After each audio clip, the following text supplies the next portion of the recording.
जय मसीह की। आइए मेरे प्यारो, आज प्रभु का हम वचन सुनाते हैं, आप लोग विश्वास से सुने। तो आज का वचन है पति पत्नी का प्रेम। आप उसे वचन के द्वारा सुने और अपने जीवन में जो भी परेशानियां है वह सब इस वचन के द्वारा बदलेगा। मेरे प्यारो, विश्वास करें, परमेश्वर से जो मांगेंगे वह परमेश्वर आपको देगा। हालेलुया।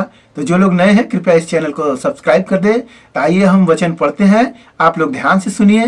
प्रभु आपको आशीष दे। यहां पर इफिसियों की किताब अध्याय 5 और वचन है 28। इसी प्रकार उचित है कि पति अपनी पत्नी से अपनी देह के समान प्रेम रखे।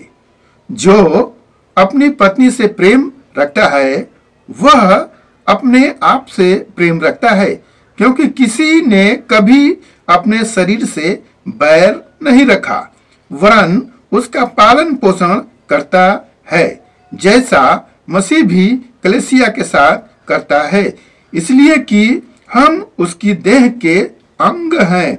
इस कारण मनुष्य अपने माता पिता को छोड़कर अपनी पत्नी से मिला रहेगा और वे दोनों एक तन होंगे। हालेलुया। परमेश्वर की स्तुति हो। मेरे प्यारो, यहाँ पर पति पत्नी का प्रेम के बारे में बताया जा रहा है कि पति को बताया जा रहा है कि तुम इस प्रकार से प्रेम करो जैसे तुम अपनी देह से प्रेम रखते हो।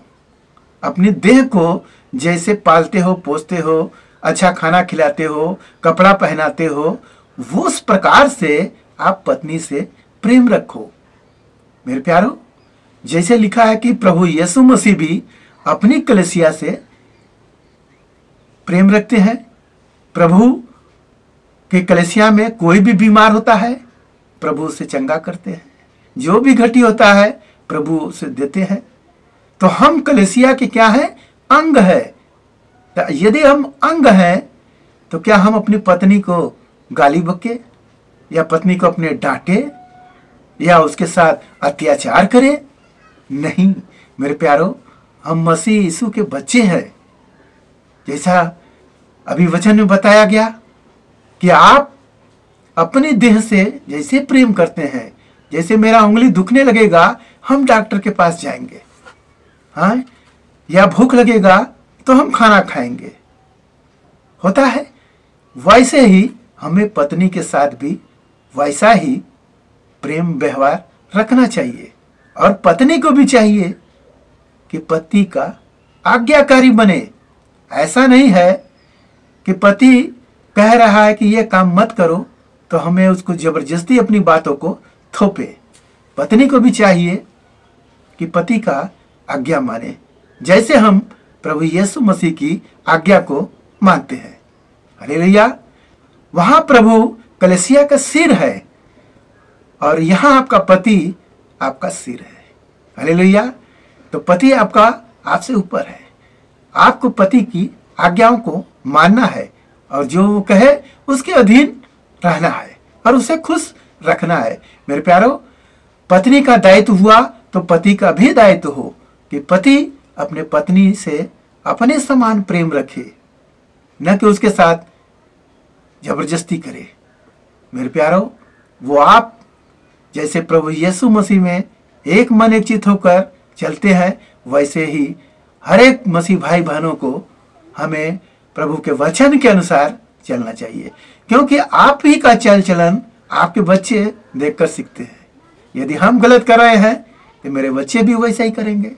तो मेरे प्यारो, आज के वचन से आप लोग सीखिए कि पति पत्नी का इज्जत करे और पत्नी भी पति का आदर करे, उसकी आज्ञाओं को माने।